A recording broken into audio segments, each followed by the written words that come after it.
so not my norm, you know? Um, Hello. So at least this will give a couple minutes for people to check in while I'm explaining to you. So I'm in Facebook jail for like 2 more days. Oh, shame, shame, shame. Always. They always go after me for something. And It's because you still have a Redskins logo on your. oh, that's not the only thing. I got a chair back Yeah, here. I what I saw. I was like, um so I am using somebody else's StreamYard. So I ah, don't have any of my intros or none of my stuff. So boom, we're live. here we are. Hi. It works. Whatever works. Thank you so much for joining me. Hmm. Um, so I'm really, really interested in that. And this is, I now I apologize because I thought you had done this previously, this The Paracon, but Paracon? Yeah, nope. right. So, before we get to that, because I do want to talk about Don't that, worry. um, if you could just give us a little background about yourself and, you know, how you got to where you got and this awesome Paracon that is looks very, very interesting. Okay. Well, I started my OnlyFans back in. No, I'm just kidding. Um, I'm about to. I'm gonna have to. Gas prices keep going up. Right? Um, no, I've started investigating over just a little over 15 years ago. I know a lot of people will include the time that they were a child because they had experiences, but they weren't actively investigating. So like they make up like, oh, I've been doing it for 40 years or whatever. Yeah. No, all honesty, I didn't start this till I was like 20 something. Right. But I'm with you on that. I'm with you my, on that. yeah, and mine wasn't because I had experiences as a child or anything like that. It wasn't something so normal, I guess, in the paranormal field. I just had four older brothers, and they picked on me, and I got to watch like horror movies when I was like 6 and 7. I was watching. By the time I was 7, I was watching the Faces of Death movies. Oh God, Yeah. So like I was really into the macabre like early on, and as I grew older and older, my family, we always told ghost stories and talked about aliens and stuff like that. So we're all very open to the subject, but and I wouldn't call this an experience. It's just something that kind of helped push my interest of the paranormal a little bit further. Was when I was 16, one of my brothers had passed away, oh, I'm and sorry. about a year later, I had like this dream where he visited me, and it was like an extremely vivid dream. Like it was so vivid, I woke up crying from it. And A visit dream. yes, and so that always stuck with me. But it wasn't until like I think it was the first season of Ghost Hunters had come out, and I was over at a friend's house when we were watching it. And we just kind of looked at each other like, oh, I wonder if there's anything to this, or if this is all crap, you know. Mm-hmm. So we were talking to his fiance, and because she lived in the town over from where we were, and we are seeing if she knew of any haunted places or rumored haunted places. And I guess in high school they would go to these cemeteries over there. So we go to this one cemetery, and it's overgrown and bugs everywhere. It's summertime, Mm-hmm. and it was just crap. So we were gonna leave, and we're like, "Is there another cemetery or something that you'd go to?" And she told us about this other one. We went there. Of course, we're freaking ourselves out, tail lights reflecting off of the headstones, look like eyes and stuff like that in the cemetery. So about 45 minutes in, we're just like, all right, let's just go home. So we all pile in the car. I'm driving. My buddy Mike's in the passenger seat, and his fiance and sister are in the back seat. And we're driving out of there, and Mike says, "Hey, stop! I want to take one last look into the cemetery."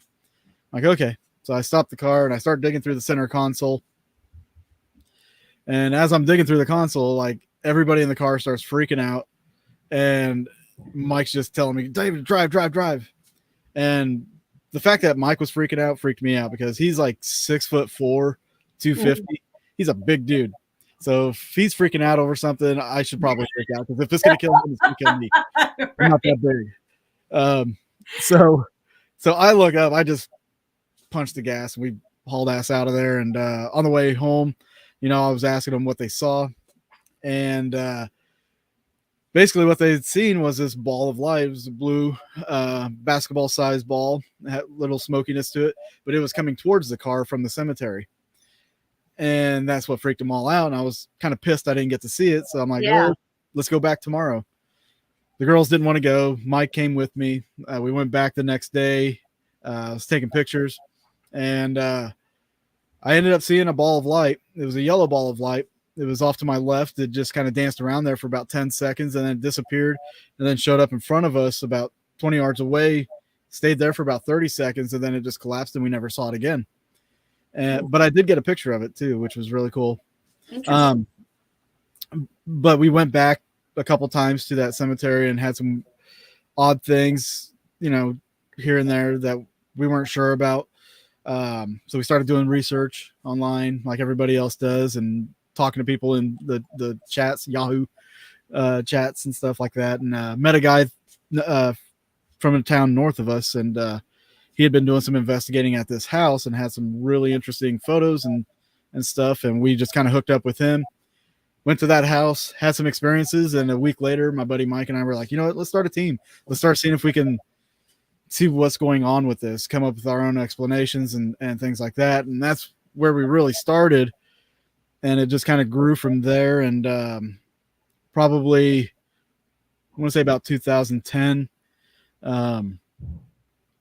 the guy from Neosho, the town up, we brought him into the team, but he had an experience at an event that we did, caused him to not investigate ever again. And then, maybe a few months later, Mike, he dropped out of the team, was focusing on his family, which I get.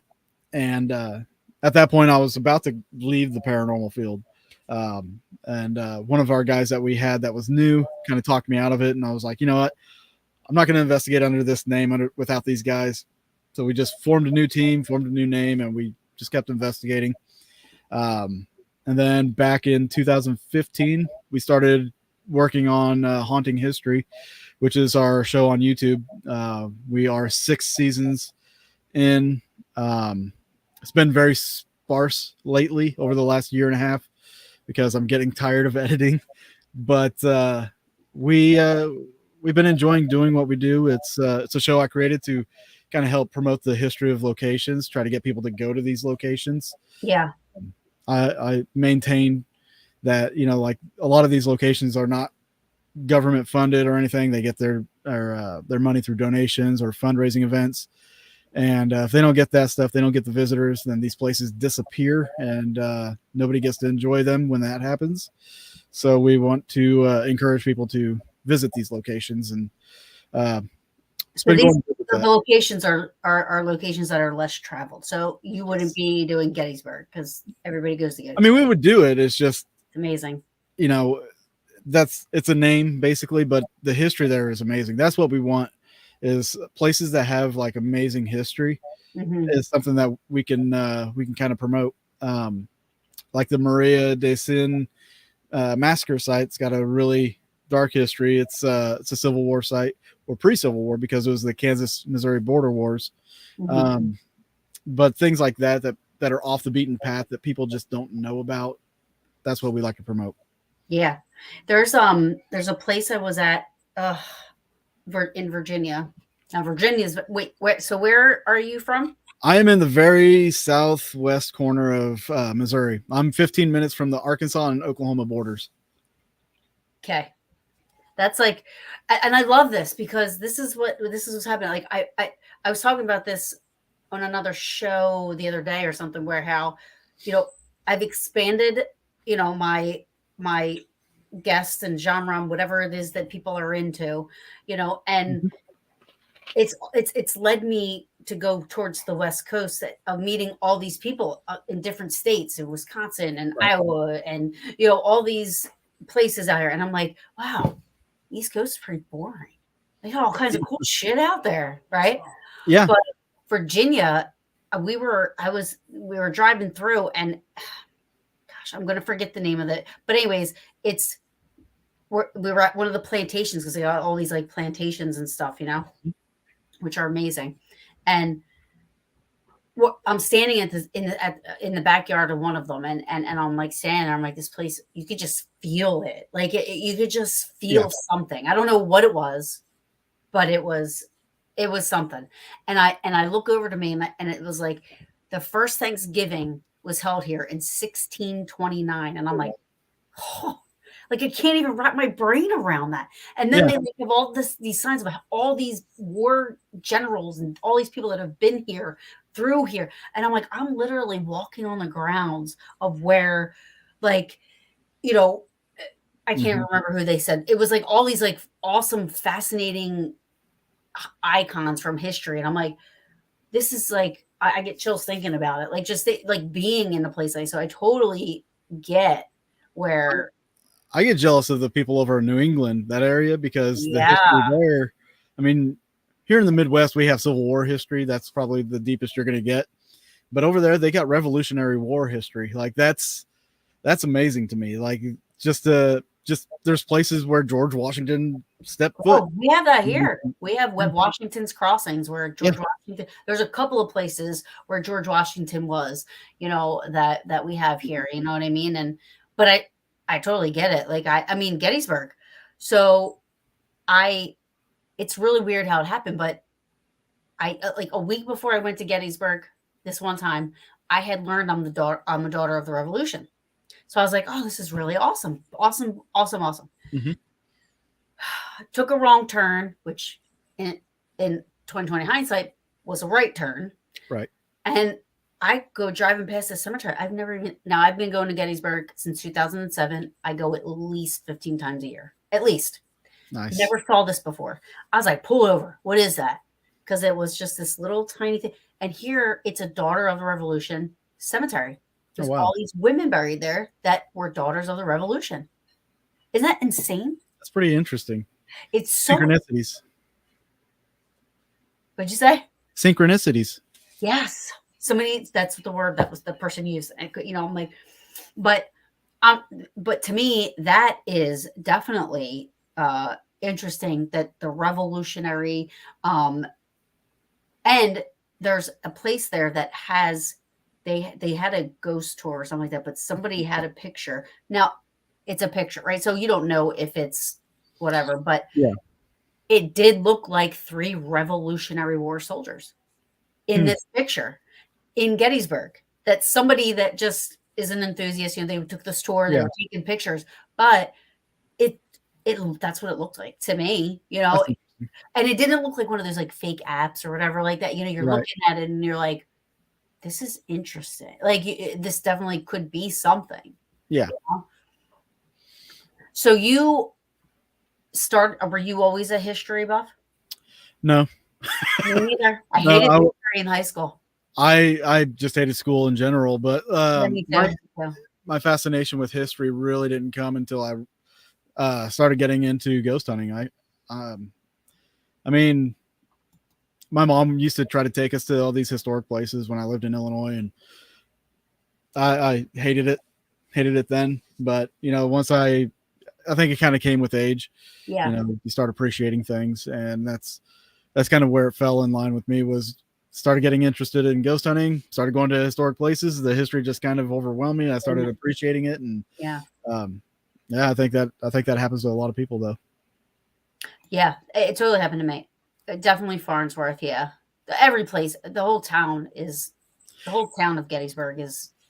I actually had a chance to go to Gettysburg, and I'm pissed that I didn't get to, though. I was taking a trip out to New Jersey, and I'd be more mad about that. Jersey. So, I'm from New Jersey. I'm allowed to say that. Jersey sucks. I will flat out say it. Yes. But the highway had construction right before we got to Gettysburg, and the detour took us down through Wheeling and through Maryland and back up completely around Gettysburg. And I was so pissed off. I had plans to do stuff there that I wanted to do at Gettysburg, but we didn't get to do it because construction wasn't my time, I guess. No, but I'm telling you, and if you can, you have to plan. You got to make it a point to get out there one time. You will absolutely love it. Oh, it is on my bucket list for sure. You will love it. Yep. Now, so one of the big tourist attractions there, Little Round Top, is closing for renovation. Like they're going to be doing stuff up there for 18 months. And it's one of the biggest tourist spots to stop. Right. Yeah. That's not happening any sooner than July 5th this year. So the park keeps on giving updates. I'm psycho about it because it's my Calgon, you know. Yeah. So, but anyways, if you do get a chance, you have got you have somebody's asking, where in Illinois did you live? I lived just south of the Quad Cities, about 30 minutes south in Mercer County. Yeah. Let's see. Have you tried Ghost Box? Like in general, or is it an app? Or yeah, like I there might be a little bit of a language barrier because he's from Norway. Okay, that's right. So I'm trying to thank you for joining us, by the way. But I'm trying to understand some of the stuff he's saying. I apologize if he's talking about Ghost Box in general, then yeah. yes. I've worked with several different ones. Right now, one of my favorite ones, I'm trying to get Justin Spurrier to sell me one or give me one. The IDCs, the direct links that Jay Prather builds. I've used those several times. Those things, I'm not a big fan of ghost boxes. I understand they have value, especially for entertainment and everything, but the direct link, I've noticed a better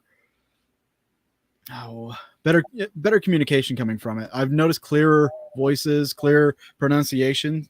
But like things like the Spirit Box and stuff like that, the PSB7, I use it mainly just for entertainment purposes. If like people are with me, like if I'm doing events, like here, just run this, because events, you got to entertain them. Otherwise they don't want to come back and stuff like that. But the direct link is definitely one that I will definitely be pursuing it some more. DeKalb, Illinois, was built by the Glidden family in the 1800s. Yep.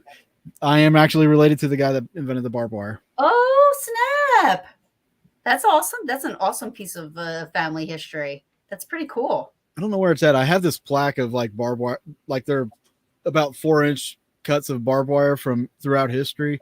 Wow. And it has like the person that made them and the dates and stuff. It's pretty cool. That's pretty interesting. Yeah. Megan's one of my peaches. And she says, I've been to an investigative paper bag company just outside of Quad City. Can't remember the name. It's been so long since I moved from Illinois. Like I lived there probably 12 years, my first 12 years of existence, and then moved south. Little, yeah. And then we moved around a lot. But I've been here in Missouri for about 20 years, so that's primarily my residence is down here. I do go back up there to visit family every now and then.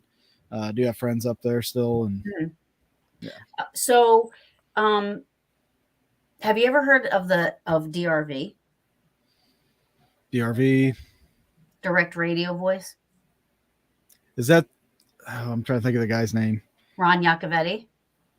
Yes. Yes. Where it's like a computer setup, and so yeah. Well, he originally didn't have it like that. I ask him all the time to explain. He did it. I did an investigation with him, so I said, and I was live. So I said, tell everybody how it works, because I technology and me just don't get along. Right. You know? So he did. He explained the whole thing. So basically, he had it on a frequency that was not. No radio waves were coming to it. I'm not a fan of spirit boxes. Everybody knows this. I have best friends that make spirit boxes, and I can't. To me, there's too much room for radio and room for error. Yeah, it's just be nice. So the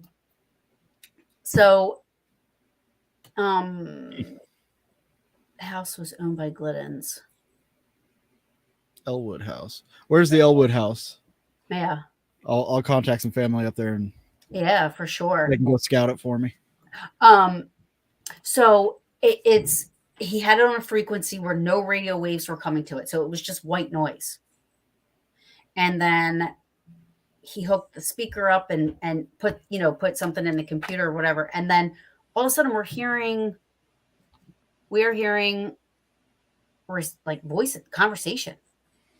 And whatever we were hearing before we plugged it into the computer, we should have been hearing still. Like we should have been hearing like this white noise, Mm-hmm.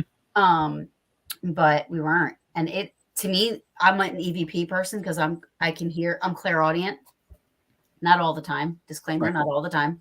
But but EVPs are my favorite thing. So this has been probably the most excited I've been about something in that realm of equipment wise because of the fact that there's no radio waves coming to it. Like there's no room for, was that, I mean, we were somewhere and you could hear Michael Jackson in the background. I was like, oh, Michael Jackson's coming through, but it was a song, so it's, you can't, I just, No, I'm in the same boat. I don't like using radio frequencies for that reason. Like there's so much contamination that can happen. In fact, my tech manager John and I we've put an experimental piece of equipment together. And in a nutshell, it's designed to take energy and transform that into an audio frequency instead of using radio waves and stuff like that. There's no boards, there's no components except for like not to get into too many details because it's still experimental. We're still working out some things, seeing how it works. But it's there are coils that go into it. There are elements that we are using like crystals right now. We're about to switch to germanium, but it's going to take quite a bit of germanium to do this. But and it's funny because like anybody can build this. It's not a hard build. Basically, if anybody's seen, there's a documentary. It's old. It came out in the 90s, called The Skull Experiments, about these psychics in England that got together like 3 times a week, and they would go to the basement of this house and they would try to communicate with spirits. And supposedly the spirits started telling them to do this and this. One of the things they told them was to get a blank roll of film and put it in this box in the center of the table, do their seance, and after the seance, go develop the film. And supposedly when they developed the film, there would be writing on the film. There was poetry.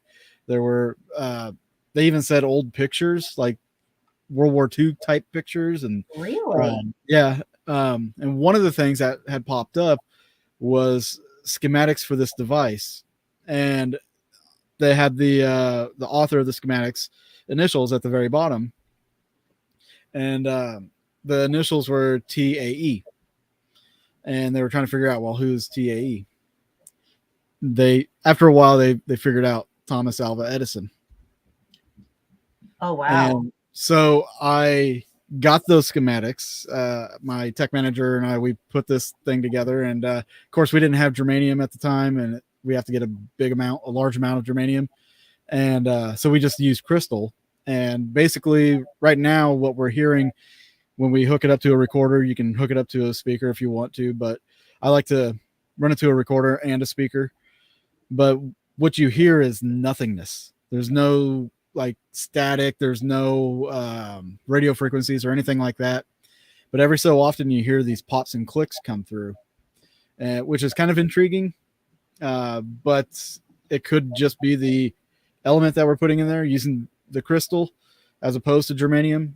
But we just went with crystal because we have a lot of crystal here, and it's cheap. But it is a conductor, and we're gonna see what the germanium does. Megan is, where does one get germanium? Not to sound stupid, but it is. Is it hard to find? No, it's not hard to find. It's about $3 a gram right now. So like if you wanted to get 30 grams, you're gonna pay, what is that, $900? Right. That's a lot. Something like that. Maybe I'm horrible at math. That's why I am too.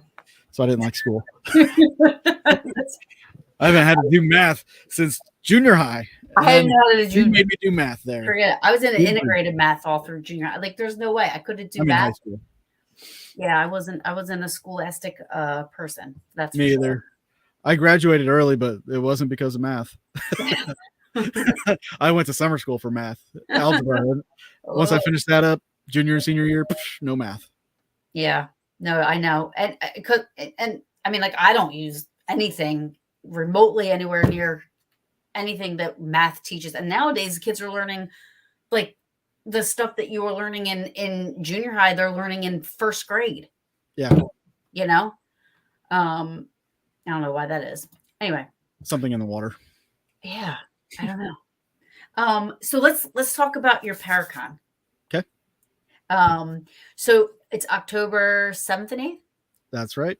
Okay. 7th and 8th, which is a Friday and Saturday. The Friday, the 7th, is just basically going to be kind of a meet and greet. People want to come and meet and talk to the speakers and everything. They're going to be there at their booths. Also, a time for vendors. If you want to do some shopping, that'd be a great time, great day for that. After the event on Friday, we are going to have a psychic gallery reading from Jessica Potter, who is one of the speakers. Okay. She'll be doing a gallery reading there from 6 to 8, I believe it is. And then on Saturday, we'll be having the speakers. The floor will be open for vendors as well. After that day event, we have a concert going on that night. Josh Hurd will be opening for us. Oh, he's so awesome. I love him. He'll be playing, and then Randall Shreve, he's a local artist, but he's been touring nationally lately. He's going to be the main performer. If you want to hear his music, it's on. You can find him on YouTube and stuff.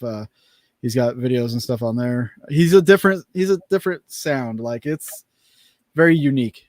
It's like a burlesque rock kind of sound. Like, That it's sounds cool. It's interesting. It's very interesting. But he's going to be closing out. Also, we are going to be setting up 2 locations for investigating. I haven't announced those yet. I will be announcing those soon, though. Of course.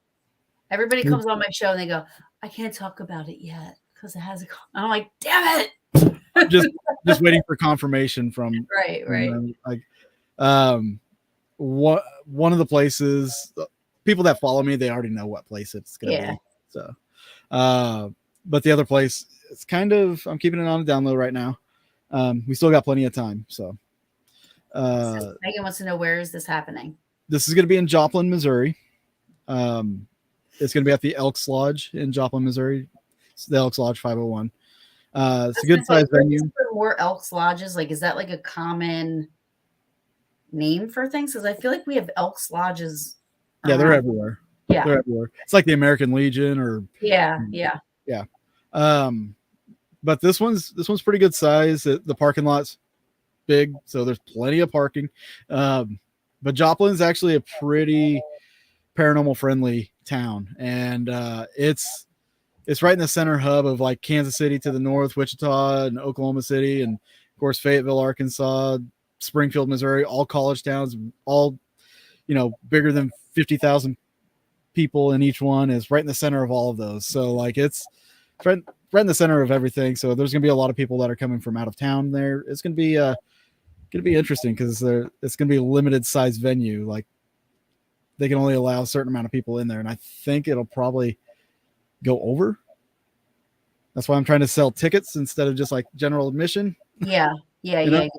So so do you sell like the weekend, like the whole week, like Friday to Sunday? Yeah. There's a 2-day pass and there's a single day pass. If you buy them online, it's cheaper. The website you can get them at is the hauntinghistoryparacon.com. There you can get information on all the guest speakers and everything. I've got that pulled up here. I can tell you what I've got the tickets set at. Of course, it's going to make me go to Eventbrite. Great. Haunting History, Paracon.com, right? Yep. So tickets will range anywhere from $10 to $20. Like, if you buy a single day ticket, well, I think the single day ticket is going to be $15. For 2 days, I think it's going to be $25. Yeah, or $20 for a 2-day, $15 for a single day. Cassie so sassy says, go VIP pass or go home. VIP pass is $50. It gets you into the venue for both days. You also can go to the concert, the gallery reading. Now the investigations are going to be separate, just because those are going to be handled by the venues. Yeah. So the VIP, also there's going to be like a goodie bag for our VIPs, and those are a limited number. I think I've got it limited to 30 of those, and we're probably halfway or more sold out of those. Is there like one? It's like one investigation per night. It's going to be both the investigations are going to be on a Saturday night. Okay, so it's either you can go to one place or the other, or you do both. Yes. Okay. Yes. And those are going to be limited as well. The one location I think is going to be limited to 7 investigators. The other one is probably going to be limited to 15, maybe 10, somewhere around there. That's good, actually. One of the reasons for that is we don't want to overcrowd the investigations because it gets annoying. I've been on those. I've done those. I've hosted those, and it gets annoying. So not just for the speakers that are hosting them too, but like for the people visiting. Yeah. And for the investigators. I mean, yeah.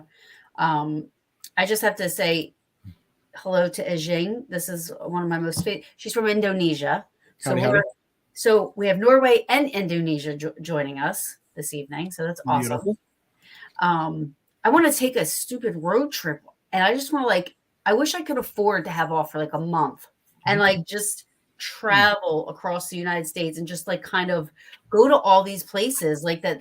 I have all these guests on and they always talk about all these cool places and like Josh's place, I would love to be able to, but it's so far. It's like Megan said, where'd she say? It's not around the corner from us. I'm like, oh yeah, here it is. Damn it, not around the corner from it isn't. We would have to, you have to to consider putting in driving time or flying time and all this other stuff. It's not just oh, I'm going to take a long weekend, because you need more than that. Yeah. Oh yeah. I would suggest if anybody comes out to Joplin, take about a week off, give yourself some time to drive there, get your room, and just kind of crash and relax one night, then come to the Paracon, do the Paracon, and then if you're going to do the investigation, definitely have a hotel room to crash and get over that paranormal hangover before driving home. Now, the places, have you investigated the places that are offering the stuff? Yes, I have. They are active places. I know Cassie already's figured out where the first one's going to be, but I've had some really good experiences and some really good evidence caught out of them. This other location, we had a news crew doing a story on haunting history, and I told her to meet me at this location and do the interviews there and stuff. So while we were doing the interviews, we had activity happen that was picked up on the mics and everything. And oh, that's cool. She wasn't a believer at this point. She wasn't a believer. She was like, that's kind of weird. And I'm like, well, if you want to experience something, come with me to this other location. And a couple nights later, we went to the other location that we're going to be doing for the Paracon. And she had some experiences and became a believer after that. That's awesome. I love that. I do too. Wait, so this was like a news broadcast when stuff happened? Yeah. Wow. Yep. And so I want to see that. That sounds like it was awesome. You better have goodie bags for both of us. I love this Cassie Go Sassy. I love her name. Yeah. Cassie Go Sassy. I love her. She's a riot. I love her. I love her. She's a riot. That's awesome. So how many people do you have helping you out with this? I'm sure this is it's volunteers. Yeah. I haven't pulled up any volunteers yet. You're doing this all yourself? Yeah. So far. I do have a little bit of help from Jason Kupsik from the Ectoplasm show. Uh-huh. Jason used to run the Kansas City Paracon. So I've been kind of bouncing ideas off of him and everything. He actually built the website. So he's one of our sponsors, as well as the Route 66 Theater in Webb City. They are a sponsor of the event as well. But everything that's on the website right now, I've had booked literally the month I decided to do it. Everything was all set up, just ready to go. And that was back in December. So, it's almost like it sounds. Was it easy? It was easy. Yeah, it was easy. This is the first I hear it's easy. Mostly everybody's oh, so much goes into this, and we do this, we do, Nope. And so it's almost like it was meant to be. Yeah. The good thing is I started planning one back in 2020, And then of course COVID hit, ruined that. So had to wait. And then I wasn't sure if I was going to do it. So I was like, you know what? December rolled around. I'm like, I'm going to do it. You know, knock something off the bucket list. So I looked for a place, found it, put the deposit down, and then I just contacted a bunch of friends. Like, hey, you want to come speak at this event? Sure. All right, put them in there. In fact, I if you're okay with it, I'll announce a new speaker. Yes, please. I love it. Okay, so the speakers we have lined up right now include Jessica Potter, who is a psychic medium. Mm-hmm. And she's great too. I've had the pleasure of getting a reading from her. I've met her. I've had her on my podcast, Boogeyman Radio, YouTube. You can say that again, by the way. You can plug your podcast, please. Yeah, I will. Boogeyman Radio is on YouTube. Just do a YouTube search, youtube.com/Boogeyman Radio. Thank you. We have Justin Spurrier from Spurrier Paranormal. Justin was also, this is like his claim to fame at this point, I guess. He was the tech manager for Ghost Adventures for several years. And he's currently working on a new project with Jay Prather on a new box, which is pretty awesome. Rick Park from True Ghost Stories is going to be there. He is like the kind of like a producer for them. Carter Bushcart, who is a BFRO and MUFON investigator, will be there speaking. Sweet. And we have the Paranormal Research Institute out of Illinois coming down. Dan Williams and his team, they're going to be talking about their REG experiment, which is it's a pretty fascinating experiment that they're kind of in the final stages. It's an experiment about basically with data logging, and they're actually working on getting published in a science magazine with the experiment. The new speakers that I'm going to go ahead and announce are KD and Katie Stafford. Oh, nice. That's a good one. I was talking to Katie just the other night, and I was like, yeah, you know what? You guys come down. I'll put you guys up on stage. You can speak. So KD and Katie, both, they supply equipment for shows like Portals to Hell. KD was actually the tech manager for Ghost of Morgan City. He's also just wrapped up filming a new show. I can't give too much away on that new show, but because I don't know exactly what they can and cannot say yet about it. But there's a new show that KD is actually starring in coming out this year. So that'll be interesting to have him up there talking about that as well. That's awesome. KD actually builds ghost boxes and stuff like that. And he's one of the better ITC, IDC builders that are out there. And he's humble, down to earth person. Same with his wife. They're great people. I think everybody will love meeting them. I actually really, really love Jay Prather's stuff. Yeah. I mean, I had him on the show because him and my friend Matt did a documentary about Randolph County. Mm-hmm. And they used his like equipment and stuff. And Spurrier was there. Yeah. I mean, brilliant. I would never even begin to even like comprehend. Like I can't even comprehend when Ron explains the DRV. Like and I remember when I was younger, I used to be able to figure stuff out with like electronics and stuff like that. Like it was nothing. Mm-hmm. And now as I get older, I'm like, I have no idea what I'm doing. That's why none of my audio is ever like, I never mess. Like all I know how to do is cut the part that I want to say. Like, like that's all you need. I don't know how to, people will try to like take out the background noise. I don't do that. I actually find that repulsive when people filter it. Yeah. I prefer it to be in its original state. So, it's not edited. Yeah. And then people can't say, oh, you did stuff to this and it's not legit. So. Yeah. Yeah. I don't know how to do it. So all of my EVPs are just what it was. You know what I mean? Just keep doing that. It'll be harder for people to question it. That's true. That's true. I never thought about that. Like I feel like I should be like, because all these people, but well, I'm sure you've heard when people post an EVP and you hear that robotic sound in the background and it just kind of distorts everything, it's like, what did you do to this? Like, is this exactly what it's saying, or did you alter it too much to where like you are hearing what you think you want to hear now? Yeah, or you can't understand it at all. Like Ghost Adventures.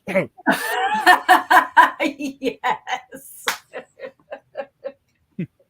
So true. I give Justin so much grief about that.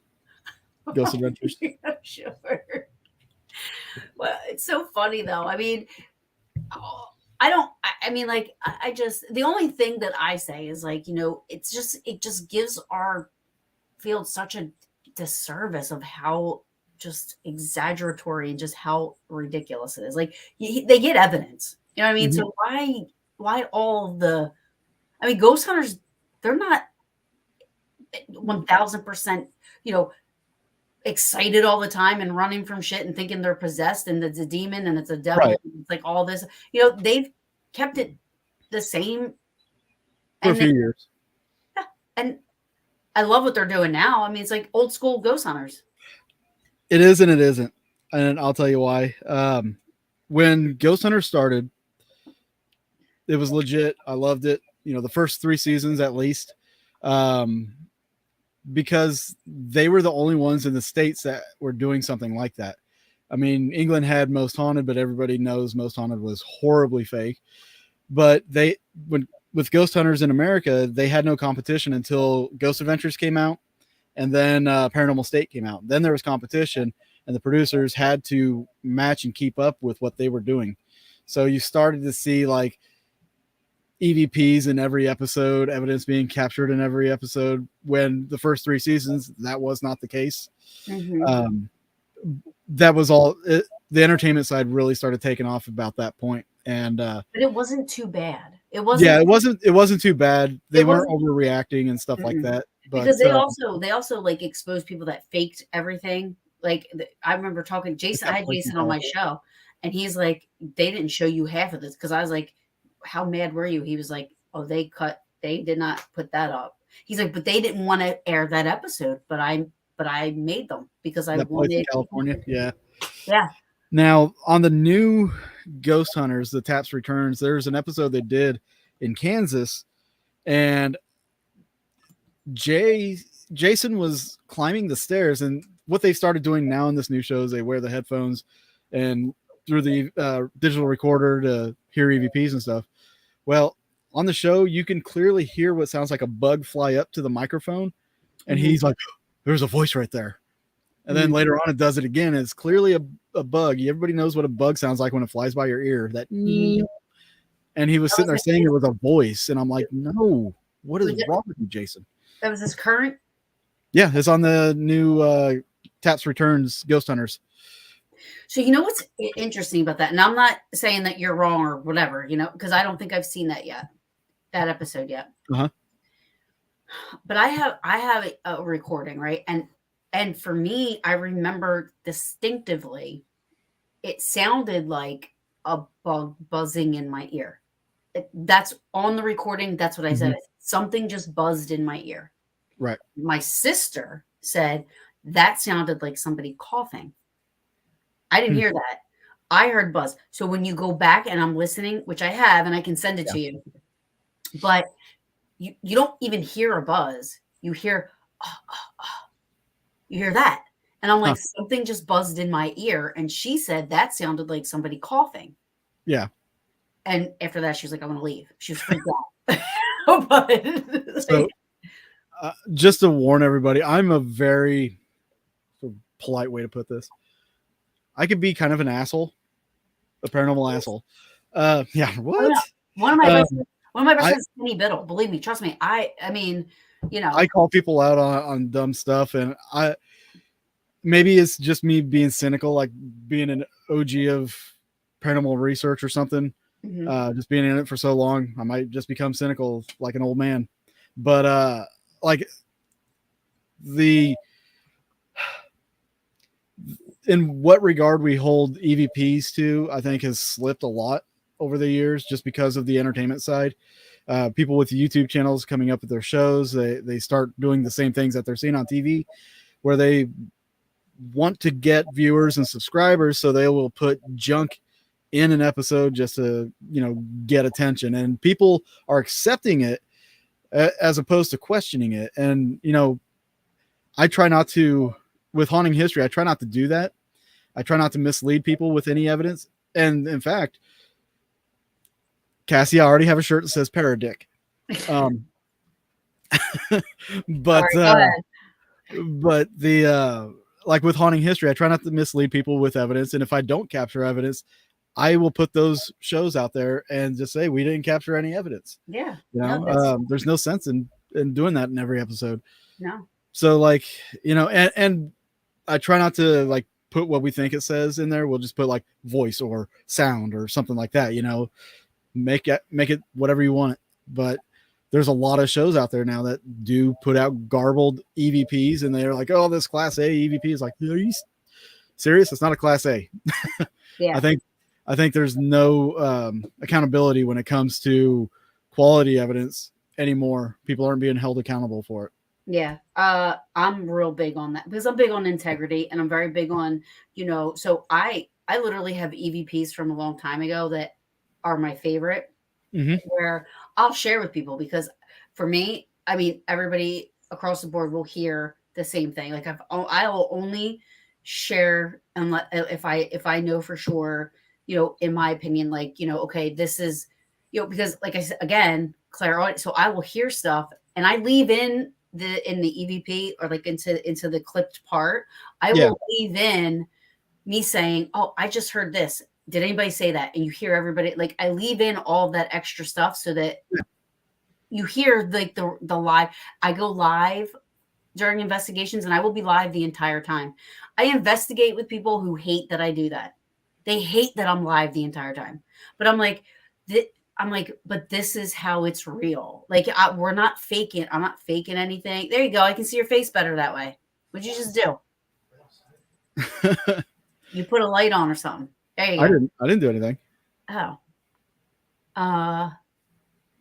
But like, I watch on YouTube, I watch The Shape. I watch his videos. I love that he exposes people on YouTube and a lot of this stuff is like, I can't believe these people are actually putting this out here. It's like so obvious. I've done stuff like that. I've got threatened with lawsuits before. Yeah, I don't know how he doesn't get. I don't know how he doesn't get. Like, one of them, there's a lady down in this area. She does some really shady stuff, and I called her out on it on a radio show. Called her out by name and everything, and she threatened the radio show host for defamation and all this. And I'm like, man, just tell her she can be had for conspiracy to commit fraud. Yeah, she'll shut up because she's a lawyer. She should know what that means. Yep. But also, like, I don't know if you're familiar with what is that? Ghost Town of Terror or something like that. Yes. So, dude from Live Sci-Fi on that show, he's a big fraud. He used to go to the Sally House all the time, and I know some people that Ghost Town Terror. Yeah. He would leave props there after he did his lives and stuff. Like, he would leave fishing string laying around and all that. There was one night I went to his Live Sci-Fi YouTube channel because he was live, and he was all by himself doing a Ouija board session, and the planchette wasn't working. So he decided to take the planchette off, and in place of the planchette, he used his hand. And it seemed to be moving. What? And people bought it. And that's what I'm saying. There's no accountability anymore in the paranormal field. But why do people believe that? The guy he's obviously faking stuff. And I guess it serves him well for getting that show now. So, well, you know what though, I have to say this, and I don't even know if I'm allowed to even. I don't even know. But I co-hosted with somebody, had the woman Karen Broussard, is that her name? Karen, who owns the town, I guess. And she was on there, and afterwards she said, that didn't go, the show didn't go the way she was told it was going to go. She said that they made it all about the two people that came in. Mm-hmm. They lied about a lot of stuff. Oh, I'm sure. Because she's like, there's nothing negative. Like, there's nothing demonic or nothing, anything here. Right. You know, and she said it's kind of almost hurt her business because, you know, of how they got so, and she said, I don't even know, like, they talked about doing a second season, but she's like, you know, unless they listen, because they told me one thing and then did something else, you know. I don't even know if I'm allowed to say that. I really apologize if I'm not supposed to say that, but that was all fair. So we were talking to her afterwards because she was like a little upset about, and she couldn't really say too much live. Production companies will do that too, and that's like they'll tell the talent to whoop things up or do certain things, and because it's for a show. That's shows are for entertainment. That's not for actual research. So right. And what's sad is though that there are people that believe that like it's the holy grail. Like you said, like how does somebody believe, like some of the YouTube stuff that I see, I'm like, how does somebody believe this shit? I'm gonna send you something. I don't know if you've got the access to the share where you can play it. Yeah. Since you're an EVP person. Yeah. Yes. So I did a pilot show years ago with Rick Rose, rest in peace, Rick. We're at Malvern Manor, and this is one of my favorite recordings ever. Okay.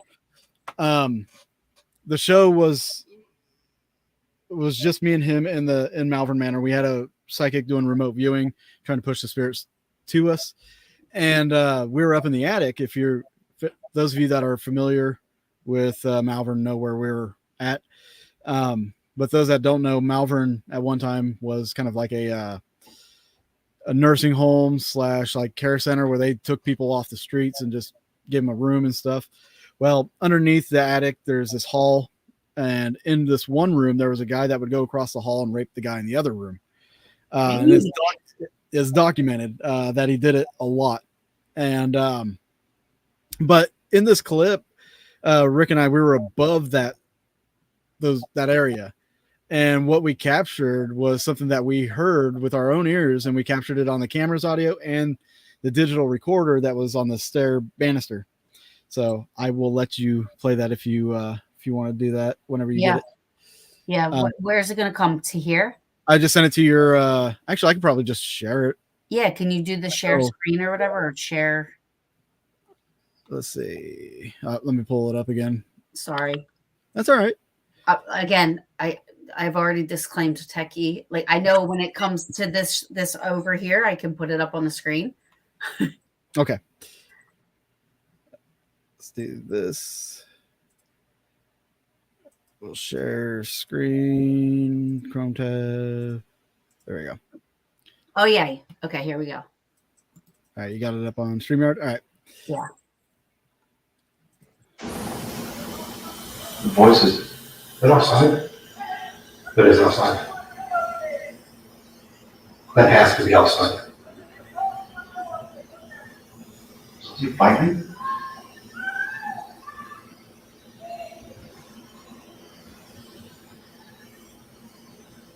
Wait, oh my God, where'd it go? Shit, where'd you go? I'm still here. Wait a minute. Oh my God, what is happening? There we go. All right, go ahead. Do you want to play it over? Can you play it again? That was amazing. Now, and there was nobody outside. There was no. I know I'm asking you questions that you probably didn't. If people want to see this video, it's on my YouTube channel. It's the Paranormal Studies pilot. It's the first one, not the second one. So this was Malvern Manor? Yeah, this is in Malvern Manor. Now, when you were hearing this with your ear, did it sound like it was inside, or did it sound like? Well, we're with the attic being where it's at. Like we had the stairwell door open, so Rick's facing me with the camera, and the camera's got a shotgun mic, so it picks up what's in front of it. The audio you're hearing is actually from the recorder, which was on the stairwell. So the sound was traveling up the stairwell because the recorder audio was this loud. The camera's audio wasn't as loud, but the recorder was louder. So that told us that it was coming up the stairwell. There's no windows in the attic. But we did go outside and looked around. Nobody out there. And I remember the time too, it was 12:10. 12:10 in the morning. Oh, And the other thing is our psychic Angel, who was doing the remote viewing just before this happened, picked up. She said she was feeling a disturbance, like somebody saying no, no, Teddy, no. And if you listen at the beginning of when that talking starts, and we didn't realize this till like 2 years later, it says, Ted, let go of me. So I'll play it. Yeah, go ahead, play it again. I'll play it again. The voices. They're outside. That is outside. Yeah. That has to be outside. You fighting?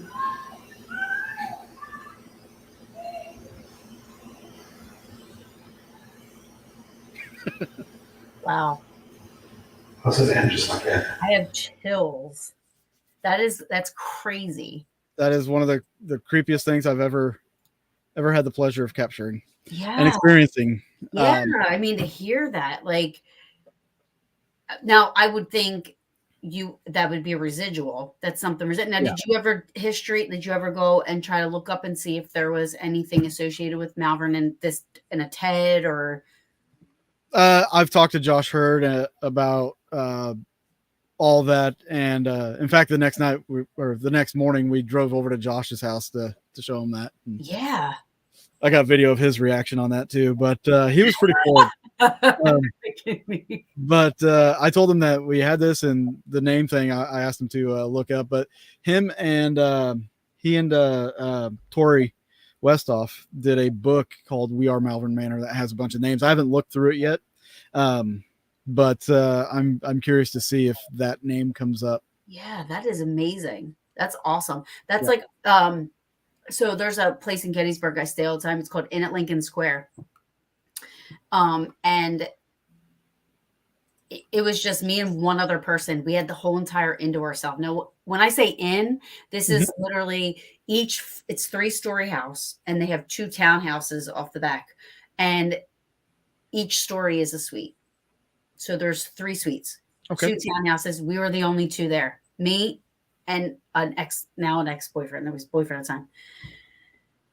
We were shutting lights off to do some investigating. And I heard something, and I'm like, what was that? And he said, what was what? And it sounded like a woman as loud as me standing next to me. And she's like, are you trying to sleep? But she had like a little bit of an accent. And as she's ending sleep, I say, so it's not me, because she's saying at the end of sleep, I go, is the TV off? Because I was making sure, because I'm like, what am I hearing? I didn't hear her, which normally, that's weird. Audience, you would think I would hear something that loud. Mm-hmm. And I didn't hear her at all. I just heard something, and I don't even remember what I heard. But as she's ending sleep, I'm like, is the TV off? And he said, yeah, but the cable box is on. So like the TV was off, but like sometimes you would leave, back in the day, the Comcast crap, you had to put both of them on. So the cable box on. That was it. But she's like, are you trying to sleep? Like she had like this accent, and I'm just like, fuck. Like, I mean, it was like so loud. So I totally love. I wish I would have heard that. I can't believe you guys heard that. That's amazing. See, the funny thing was, like, after I released that pilot, a few other people said that they heard the same thing, but nobody's ever captured it. So wow, that kind of floored me and gave me a little bit of validation too. So yeah, well, and that's why I go live the entire time, because and people, like a lot of people I work with, they do EVP bursts. Mm-hmm. I record the entire time. I don't want to miss a thing. If I'm going to get something, I don't want to miss anything. We went to Kreischer Mansion in New York, and they did an EVP burst, but my recorder was still going. And, when you go back to listen, it went back several times. We rewound it a couple of times. And every time we asked one of the Lourdes, actually, Ron Iacovetti's fiance, girlfriend, she was asking, what's the family business? We didn't get it the first time we asked. Nothing was picked up on her recorder when we listened back. And she rewound a couple more times because we got EVPs while we were listening. So she was rewinding, but she was going back a little too far. She's like, oh, I can't figure out. So that kept coming up. What's the family business? Well, like the third time we re-listened on my recorder, you heard factory work. Huh. I was live on Facebook and YouTube, and I went back to the video. Didn't get picked up on the video. It didn't get picked up on anybody else's recorder. And then we rewound it a couple more times after that, and you didn't hear anything after that. It was just that one time that there was an answer. And sometimes I think that it's, directed towards a specific piece of equipment. Because I've had instances where, say, the camera didn't pick it up, but the recorder did, or the recorder didn't pick it up, camera did, or other devices around didn't capture it, but like right. for some reason it comes across on the camera. It's like, well, what the hell?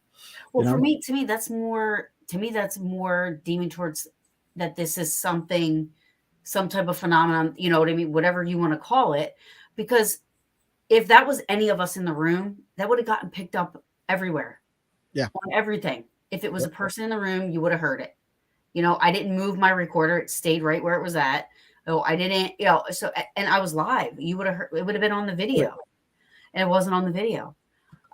So for me, that just makes it more unexplainable, than not, when it's not picked up on every single person's thing, Yeah. I love experiences like that too. Like just personal experiences because this is the funniest thing too. I find it funny. The other people that investigate with me, they don't find it so funny.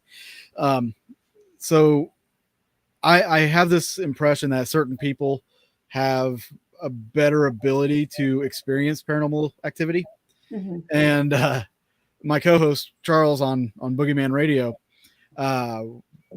we've done a couple investigations that we did for vlogs for the YouTube channel, and one of them was at the first time we went to the cemetery where I had my first experience, and then we went to the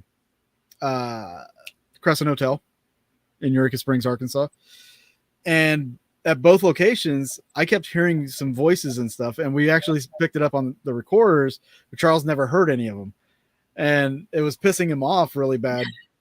We were at the Crescent, and I kept, we were down in the basement, close to the morgue, not all the way down there, but we were close, and I kept hearing a couple voices, and you could hear, like in the vlog, like there's a point where I hear like this, almost like a who kind of sound, but it was feminine. And I said, we picked it up on the audio, and I said something. I'm like, I just heard, and he's like, oh, of course you did.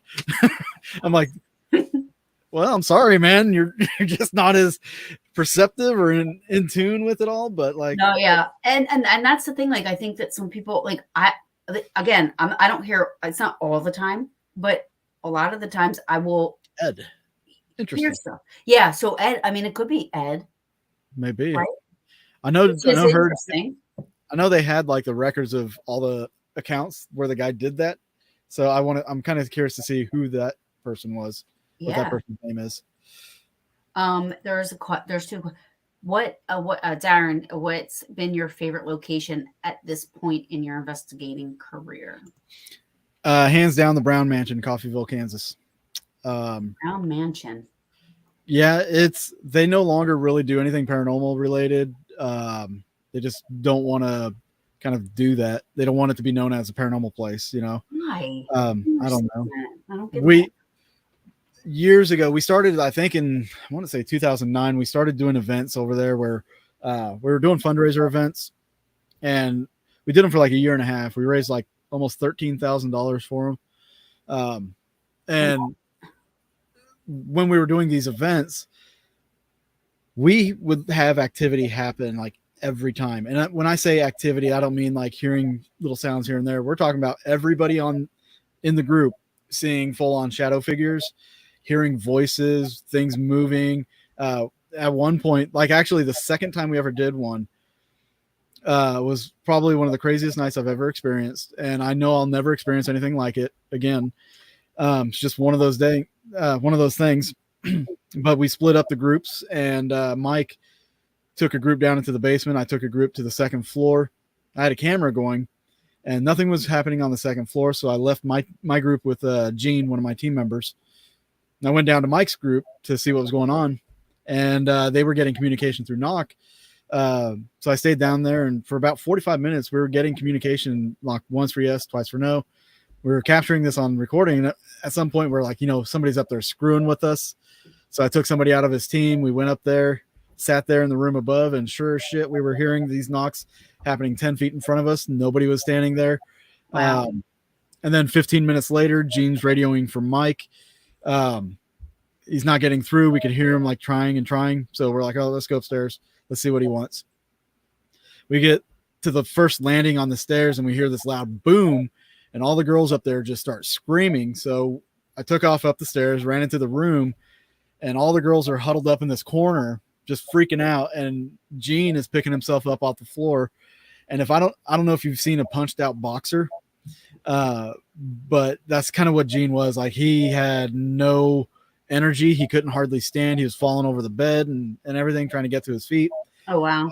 I sat him down in a chair. I told the guy to get the girls out, take them outside, and go get Mike and do the same. Trying to talk to Gene. He didn't make sense. It was like talking gibberish almost, it was like no energy. About 10 minutes later, he starts composing himself and everything. We asked him what happened. And the room he's in, like, it's got a view to the master bedroom through a connecting bathroom. And so as we're sitting on that first floor, he said that they were hearing people walking in the hallway, and they thought Mike and myself had come up there and were walking around. And he said at one point he turns and looks into the master bedroom, and he's seen this figure of a short woman in there. And he decided, well, if Mike and Dave are out in this hallway, I'm going to run through here, chase her out into the hallway so they could see her. He got up, didn't even get to take a step, and he said it was like something just went through him, and he went backwards and fell into one of the chairs there and broke the chair. It was like a 100-year-old chair. Oh, shit. But if the chair wasn't where it was at, he would have went out the second floor window. Oh, wow. And then, according to Mike, when right before all that happened, all the communication they were getting downstairs just stopped. But the kicker was, like, we didn't think it was anything malevolent, for the fact that Mr. Brown, the original owner, he was a big man. He was like 6'4". His wife was 4'8". So whatever was communicating with Mike downstairs actually claimed to be Mr. Brown.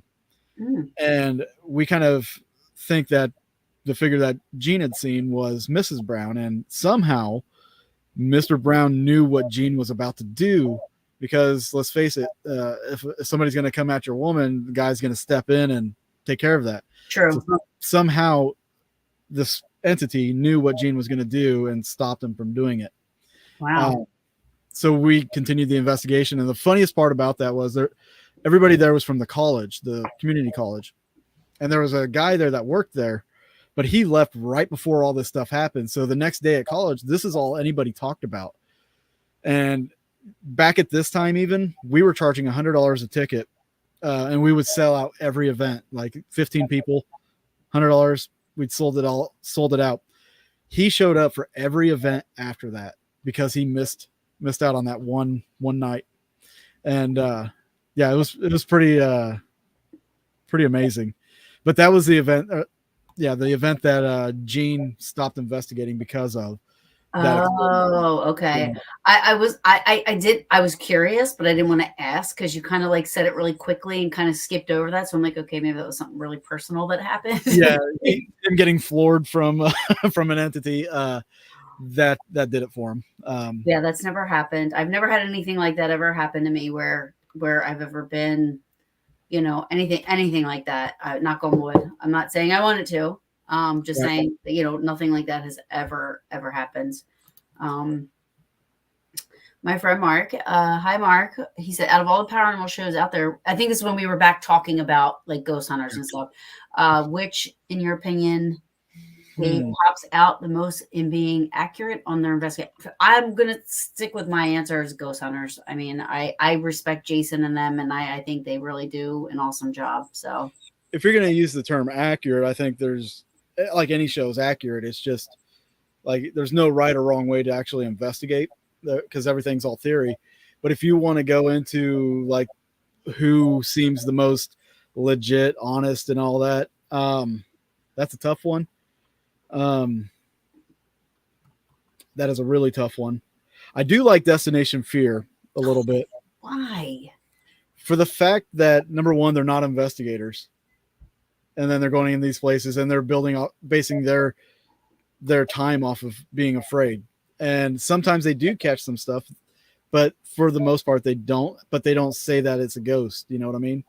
They'll say, oh, the REM pod's going off and all that. That's it. Whereas, shows like Ghost Adventures or Portals to Hell, they'll be like, oh, there's a spirit that's close to this or that's touching this device and making it go off. But that's a really hard one to answer just because everything's entertainment. Mm-hmm. So you have to take that into consideration. Yeah. Darren said, so do I. I guess he likes, I'm not into Destination Fear. Not at all. Is it because they don't know what they're doing? Everybody loves them. And you know what? I just can't. And I think I'm old school, So for me, like to see all the jumping around and the hooting and hollering and like all the, and then the stuff they do prior to even going to the investigation. Like I've been trained, like, if you are having a bad day, you're pissed off, you're angry, you get in a fight, if you're drunk, if you're anything, don't go on an investigation, and absolutely here they're purposely making themselves into, trying to like, they're psyching themselves out for experiences prior to going to a location. Yeah. So, and then they're there and it's comical. Huh? To me, it's comical. That's why it is funny. I'll be honest with you. Like when Ghost Adventures first came out, I watched it because it was funny. Like I thought they got good evidence at first, the EVPs and stuff, but then it just got too far. But I would watch it and I would laugh. Like I'm like, this is so hilarious. I will say this about Ghost Adventures: there are times they do keep it real. You can tell when Zach gets scared now because his voice inflection gets higher. Like when he gets scared, he goes high pitched, and that's when you can tell he's actually legitimately scared. I think that's the funniest thing ever. So Megan says, but that's the point. They're using their fear to see if it brings up activity, but you shouldn't have to do that. If a place is active and you're gonna, they're not. I feel like depends what you're looking for too. Yeah, and that's the thing. Like, and then what bothers me too, and I guess this is why I like ghost hunters, is because they're very careful of how they handle clients, how they handle whether it's TV or they're careful how they handle the location, the clients, the after they sit down with the people, they show how they talk with the people, because you have to remember there are 14-year-olds and 15-year-olds and 13-year-olds that are watching these shows and they think that's how you're supposed to do it. I liked for a while. I liked Kindred Spirits because of that, how they handled the clients. And I'm not a fan of anybody using that Panasonic recorder, just for the fact that it had a design flaw that created the sounds. But the one thing that kind of spoiled them for me was a kind of like a Instagram encounter that I had with Amy Bruni. Because they were shooting a location that I had previously investigated, and I know that there's a ton of outside sound contamination, and I told her about that, and she blew me off. And it's like, I heard she's not a nice person. She doesn't seem like it especially after that little encounter that I had. I'm like, really? You're just gonna blow that off? I mean, that's pretty important thing to know. Well, especially right, and then that's the thing. Like, especially if you're like, putting it out there. I mean, you would think that you would want to be. You would try to keep it as legit as possible. And that was the thing. That's the difference, I think. And I might say this wrong. I would have to go back and watch. But Jason's like, I'm the one that runs everything. Like, I'm not being told what to do. What? There was structure with ghost hunters. Yeah. And he goes, I'm running it. Like, it's me. I'm not being told what to do. Most of these people that are on these shows, they're being told what to do because they can tell them what to do. Like, whereas we can do what we want. Yes, Mhm. I'm not saying that it's like, I know it's entertainment. I get it. You know what I mean? But if I had a kid, I would say, if you're going to watch any ghost show, you're watching Ghost Hunters, Yeah. because they're not running, Amy, people are probably gonna be upset about this, but I'll stay true to it. The Say it. Amy Allen and Oh yeah. come on, how are you going to tell people, oh, you got to burn your house down, leave, they want to rape your kid, they want to kill this one, they want to do this, and then these people are crying their eyes out, and they leave. Like, You need to find all like a witch doctor and all yeah, this. yeah, like, here's this and that. Bye. Yeah, peace, see you later. It's like, All right, we're here to scare the crap out of you yeah, and then leave. and share it with the world, and whatever. So that's my take. I mean, I get it. I'm not a fan of all the, I will tell you, the one entertaining ghost show that I started watching is Ghosts. It's on CBS. It's like, it's almost like a funny version of Comedy. the movie The Others. Yeah. It's hilarious. To me, that's entertainment. I will admit to people too, because everybody bags on Ghost Adventures, but I will be honest with everybody. I watch Ghost Adventures still, but I watch it for the cinematography. I like the cinematography. It's actually really good. Just the way he kind of tells a story. I do like the way he does that stylistically. Being a filmmaker, I mean, I pay attention to stuff like that, camera work, color grading and everything like that. I do pay attention to that, and I do like the style of Ghost Adventures. They're editors, but yeah. There it is. I mean, there's people that still. I used to watch it. I used to watch it because, like I said, I mean, there was an episode, and it wasn't even a paranormal thing. I mean, literally, he was talking to some old guy who was probably in his 90s, and the guy standing in the doorway, and he just went and fell straight backwards, and they left it in the show. I mean, he was talking to shit. I was like, that is like my favorite part of any episode. Sounds like which episode that would have been. Oh my God. It was hilarious. And then they picked him up and they went to sit him in the chair, and he almost fell out of the chair because he was like all wobbly and stuff because he was so old. There's one trend I've been noticing lately is a lot of stuff that I used to do, or I still do on my investigations, little experimental things, and they're not major.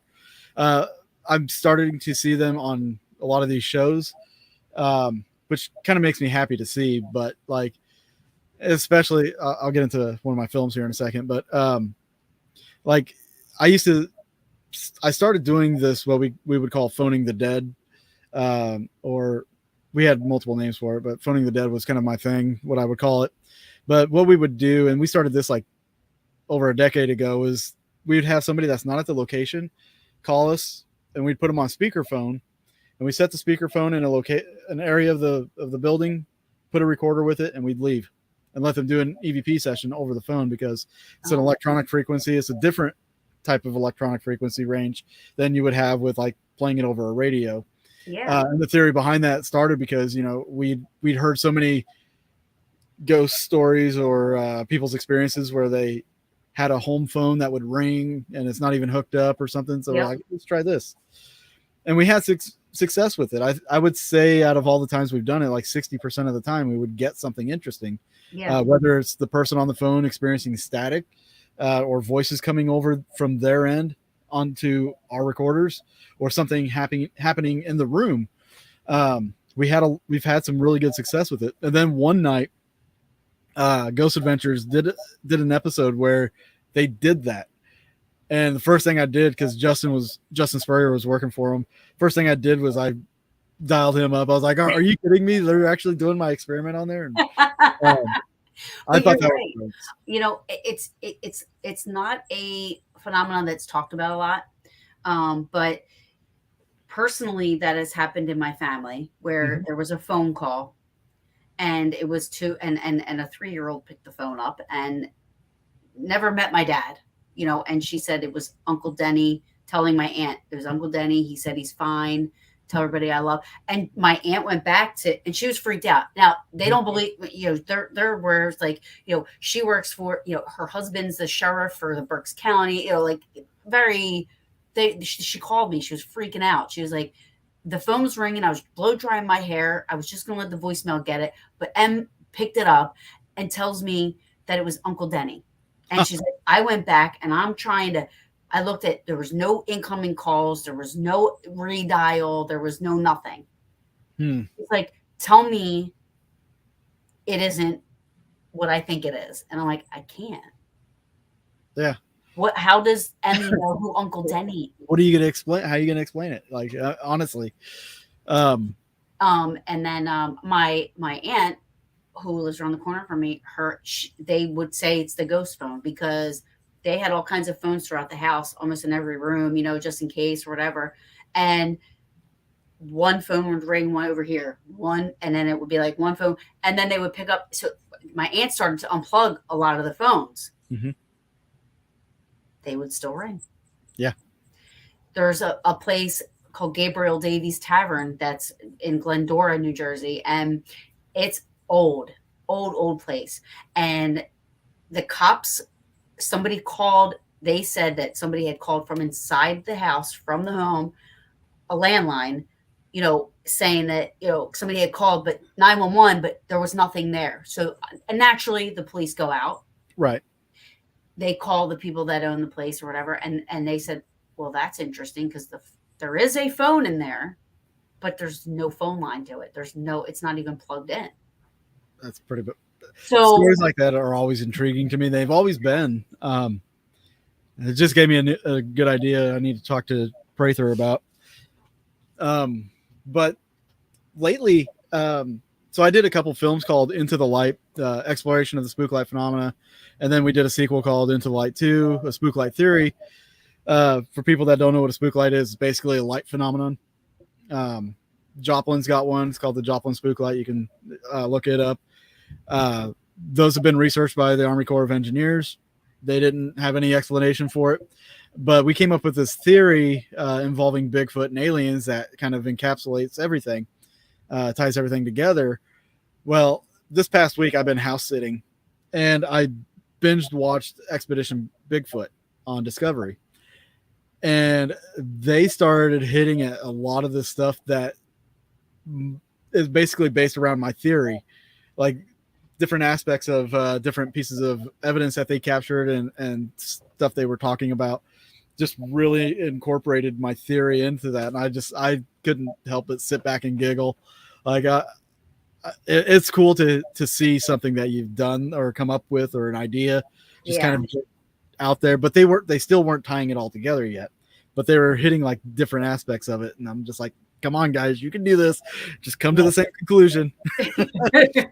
You're watching it. You're like, So I actually did reach out to them on Twitter and send them the link to my film. And I'm like, here, guys, watch this. You might be interested. Oh, that's awesome. So, yeah. Did you see that Jack Osborne is doing a 2-hour Bigfoot show with Jay Muse?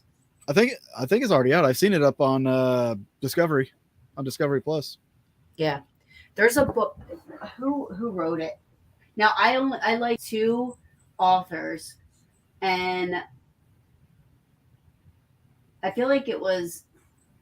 Now I'm trying to find it, so of course I'm not going to find it. I have all these books on my. Was it Mitch Albom? Yes, Mitch Albom. Mitch Albom. He used to be a sports writer for New York Times or something like that. He was a sports writer. All of a sudden, he started writing about. Now, I don't know if he's had an experience. I've tried to get him to come on here, but he's pretty big. I mean, but he has. He wrote. I don't know if you heard Tuesdays with Maury. That was like real big back in the day, like a long time ago. That's kind of what put him on the map because he was on Oprah Winfrey show and. Book. But anyways, he went on to write 5 People You Meet in Heaven, for One More Day, and First Phone Call from Heaven is one of his books. Okay. And it's pretty interesting. I mean, he writes about people that get phone calls, from, Yeah. And I'm like, I totally believe in that because it's been in my world at some point, and it's very unexplainable. Well, everything has a frequency, and I mean, if I think if you gain some type of knowledge in the afterlife, that's kind of lends itself to why certain things become like trigger objects. Phones or toys. Being able to manipulate the frequencies, I think, is something that is learned. But and especially with cell phones, just being on such a high frequency, like there was an episode of Haunting History I did recently in Eureka Springs for the Underground, and one of the experiences, and I've got the video in the episode of it that they had, was there's a phone they used to do, I think, thermal imaging or something like that, but there was a phone they used on the tours. But the guy had a tour come in, 2 people, it was, I guess, close to winter or something, but his phone for no reason just started dialing numbers. Like it started dialing all these numbers, and it would backspace, and then it would dial another number, and then it actually hit send and tried to call an emergency number. And then he had to go over there and cancel that. Wow. But it went on for like 2 minutes where it was trying to dial a number. And I looked up like the first 6 digits of it, and it turned out to be a Birmingham number, Birmingham, Alabama. So I'm like, that's interesting. So yeah. I had somebody that that was a client, and she said the first thing that happened, that she had her phone, her and her mom had gotten phones for a package deal and this and that, and so she was trying to show her mom how to use talk to text. So she picked up her phone and she was like, look, you just hit this, and you say, hi, how are you today? And she was showing her mom how it comes up. And then she goes, and mom's like, oh, that's interesting, And then all of a sudden said, I'm fine. How are you? And she said, what happened? I'm like, I don't know. I mean, you would call the phone company and find out if there's ever a way that could possibly ever happen. You know what I mean? And that actually would be a good experiment to do, is put your cell phone on airplane mode and then do talk to text and see if they could do the same thing, talking to your phone. I have yet to try it. I do want to try it, but I have yet to try it. That is an interesting concept. It really is. I mean, if you think about it, and I just feel like I haven't been in the right place yet to try it, because you have to be somewhere where nobody else is going to talk. And that's hard when you're with a group of people and your friends and stuff is going on. You have to tell everybody, shut the F up. Nobody say a word, because the phones are sensitive. I mean, they can pick stuff up, so it would be hard. Maybe it would be something, that you would have to just do by yourself. Maybe. I don't know. I think so. Yeah. The better the control, the better the experiment. Absolutely. All right. So I've had you for like an hour and a half, and I know it's, I mean, that went by really fast. At first I was like, wow, when I looked over, I was like, holy shit. I don't mind it. I do live stuff all the time. So yeah, I know. I actually love this. I literally, on some nights, I'll do 6 hours of live streaming. Oh, I do. When I do investigation, I am live the entire time. I don't care. Oh, I'm not talking about investigations. Like with Boogeyman Radio, we do an hour on YouTube. Then we have our Patreon page called The After Dark. So we do another hour of our show on there. And then after that, I've got a reaction channel on YouTube. I do live reactions sometimes, or recorded reactions, but our live reactions will go another 6 hours. So awesome. Some nights I'm pulling 8 hours live. That's awesome. Dude, I'll totally hang out one night. I love it. I love doing this stuff. I love this. So quickly, not quickly, but I mean, just tell everybody again, all the info, all your stuff. Okay. Like, I want people to go and you're awesome. I think you're awesome. You're great. Thank you. I appreciate that. Yeah. I mean, you've been on, and when I had Josh on, you were cracking me up. I was telling Josh to crash this, me, because you. Well, I think Josh is a little intimidated because I pull pranks on Josh, especially like at the Paracons.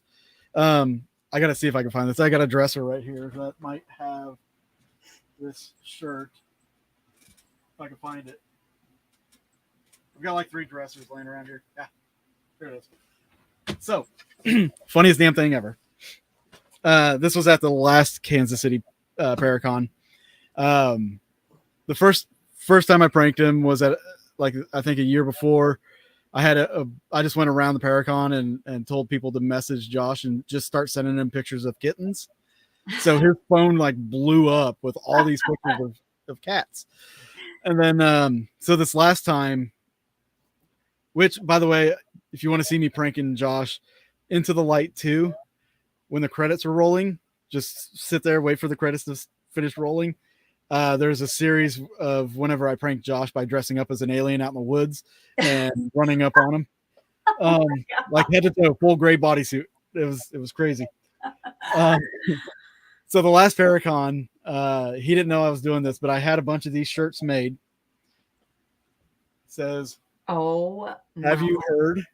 Oh my gosh. That official member of the Josh Hurd fan club. I need one. I made up 20 of them. Myself, Johnny Hauser, Aaron Thompson, a bunch of us, like 20 people. We put them on, and while Josh was speaking, we all walked in and sat in the front row, and he just like, yeah. That is amazing. So I like pranking Josh. I like doing that. I've got some. I think he's kind of worried. I have video of him drunk, and I'm not afraid to use it.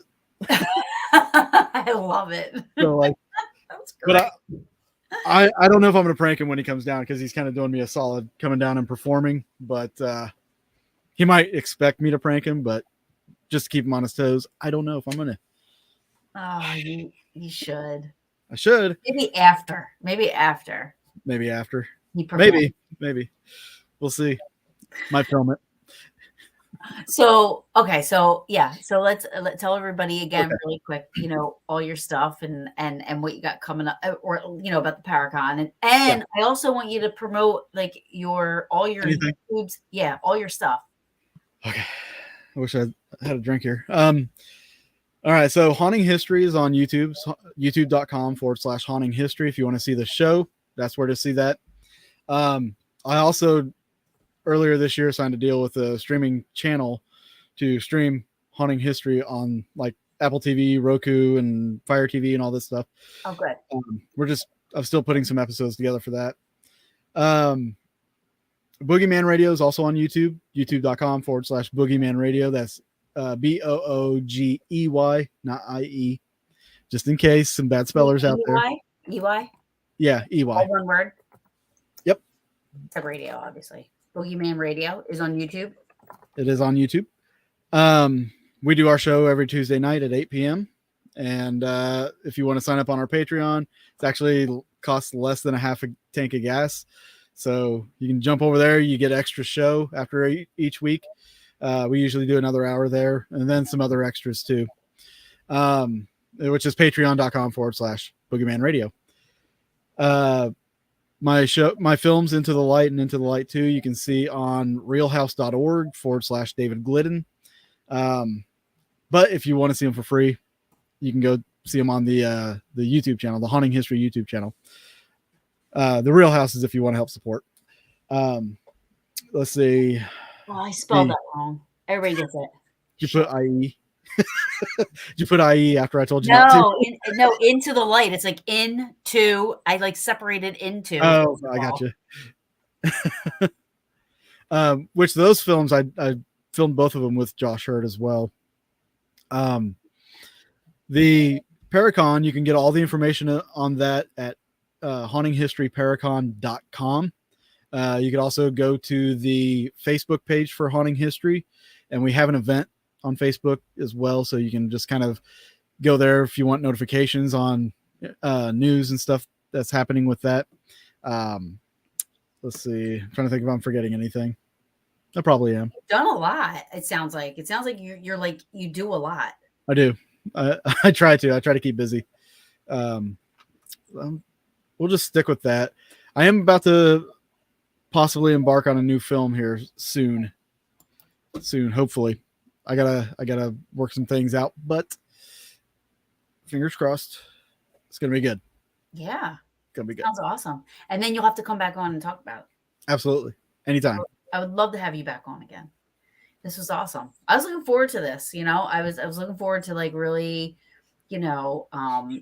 finding out about your Paracon.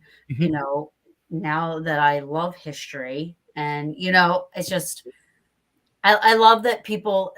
I love meeting people like you, and I know we're virtually meeting, but I mean, meeting people like you, learning about new things. Tonight I've learned about so much stuff, and I just want to. The more I have people on, I just want to take a road trip to that side of the U.S. and just kind of like.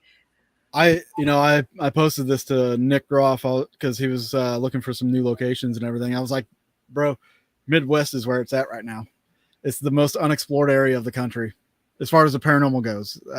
Everything's been overdone on the East Coast and West Coast. So, hey, good night, Cassie. We'll see you on Tuesday.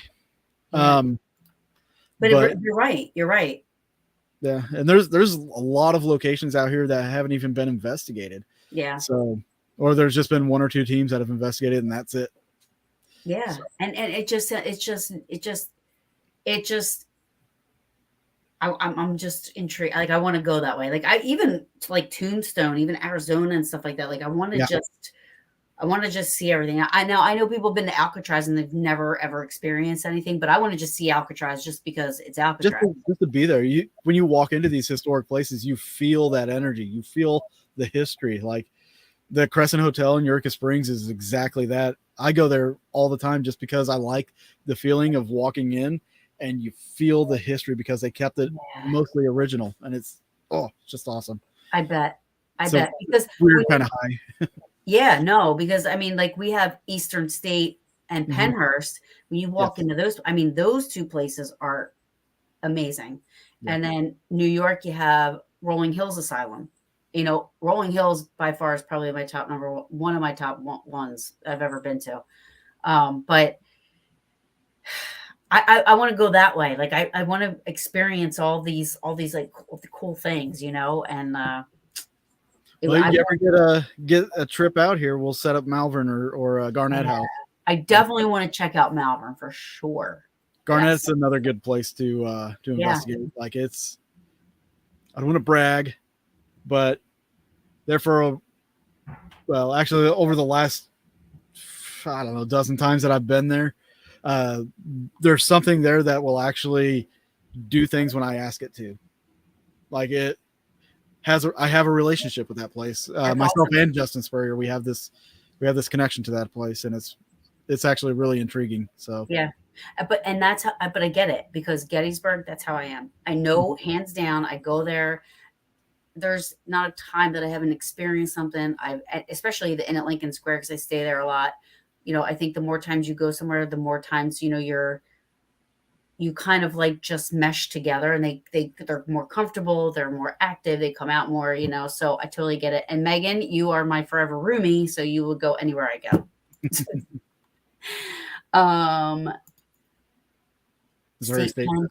I want to go there so bad, but they keep wanting to charge me to film. I'm like, and I have to leave lights on there, and I don't want to do that. Oh, you have to? I don't want to. Oh. Wait, why do you have to? That's what they said. I have to leave lights on in certain locations. I'm like, I don't want to. I want lights out. Lights out, damn it. It's a prison. Yeah. Yeah, lights out. Yeah. You say it. Makes sense to me. Absolutely. There was Eastern State, Al Capone was there. And they have his cell, kind of, you can go, they still have it set up the way it was when he was there. And I was taking a tour, like a tour through there with a tour guide, and it wasn't a paranormal tour. It was just, but I'm paranormal. I had my recorder going. I had my, this and that while we're walking through.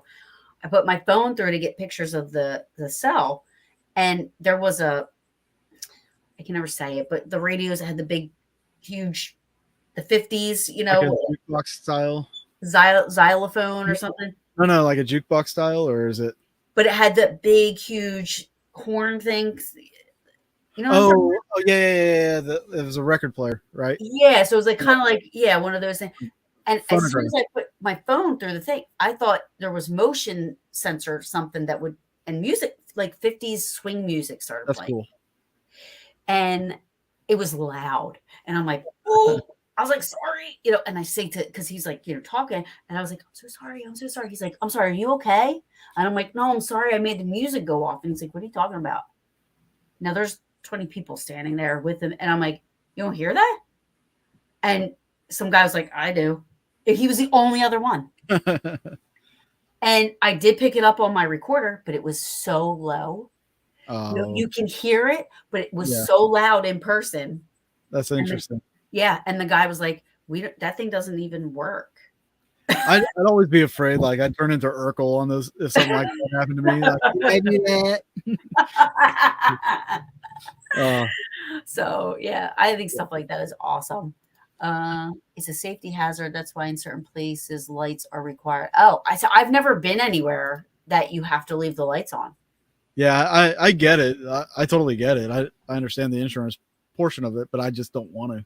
Yeah, but I've never been anywhere I'll sign where a waiver. that's a rule. I tell everybody I will sign waivers. If I get hurt, it's on my own voice. Yeah, 1000%. I agree with you there. Like I want to. If I die, I'm just going to be another soul there. Yeah. There are two areas the gas chamber is very active in. Another area that's just an eerie feeling. And I'm assuming she's talking about the place you yeah. Wow. Well, David, this has been amazing. Dave or Dave? Oh, Dave. I'm calling you David because, but. I go by many different names. What?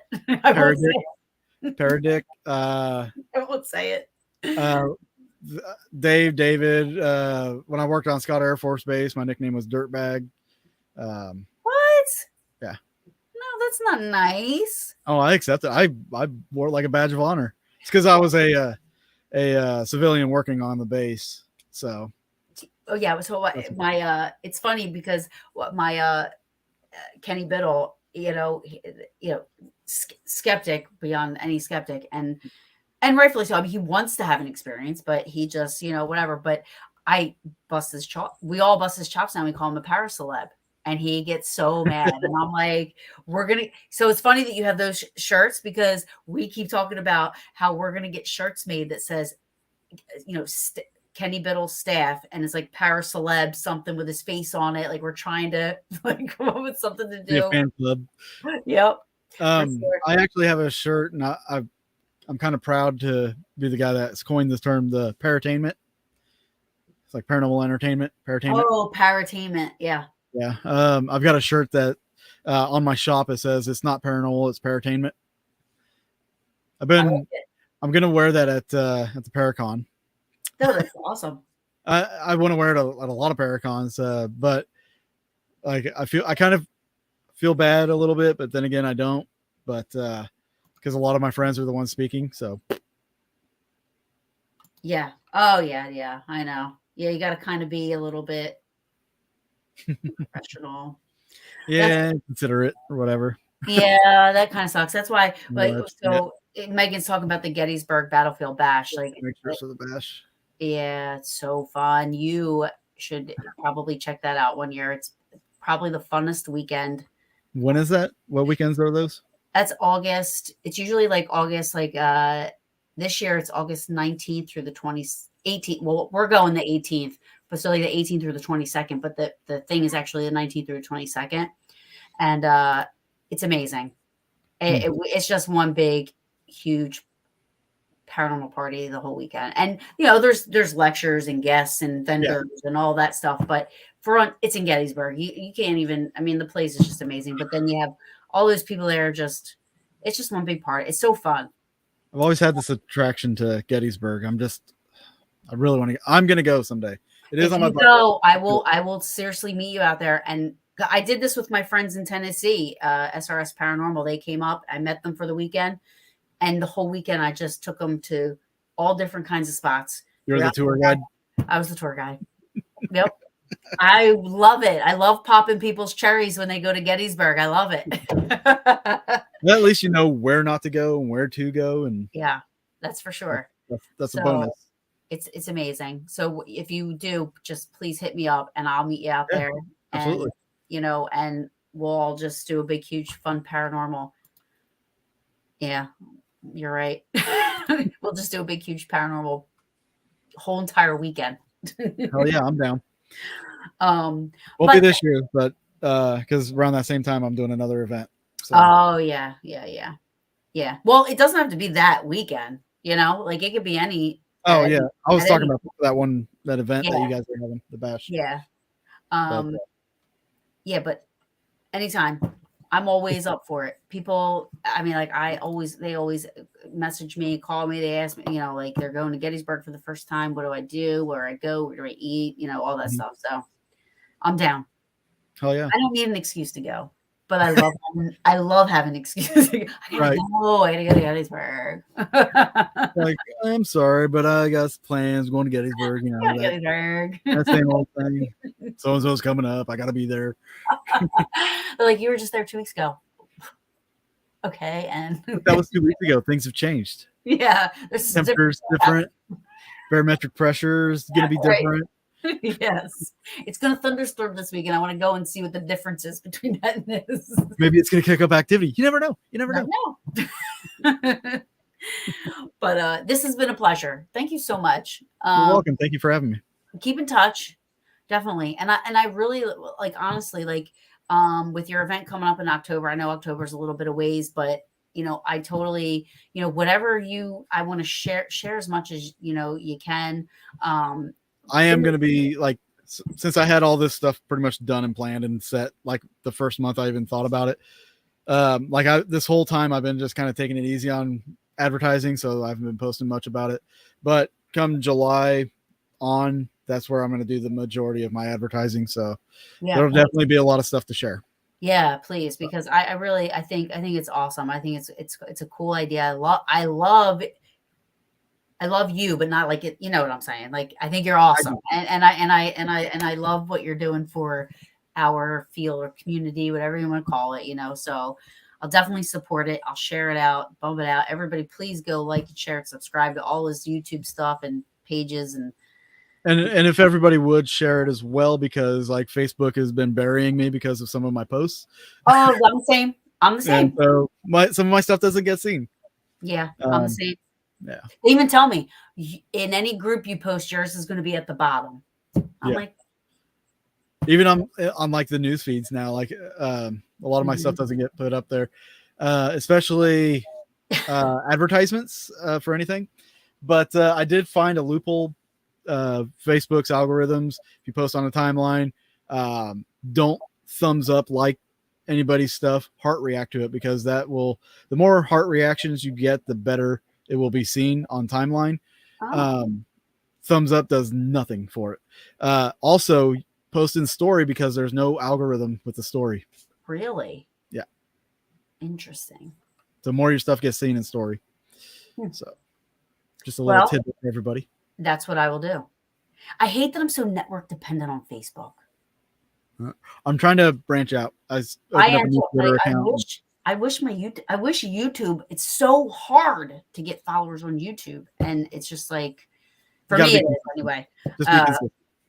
Huh? Just be consistent. Yeah, I am, but it's a slow process. I mean, I feel you. Boogeyman Radio has been up for a year, and we're only at 169 subscribers. Yeah, it's hard, and I wish it would like totally just. I wish people. I don't know. It's not about money. I just don't want to be on Facebook, so I want YouTube to kind of pick up, so I don't have to be on Facebook. Exactly. I hate it. Exactly. It's still controlling. Ugh. But anyways, I will let you go. Right. But thank you so much. Everybody is giving me a lot of positive feedback already. So it was awesome, and I appreciate everything you do, and I hope you come on again sometime. Absolutely. Always welcome. Thanks everybody for watching. Good night, Dave. Thank you. Thank you.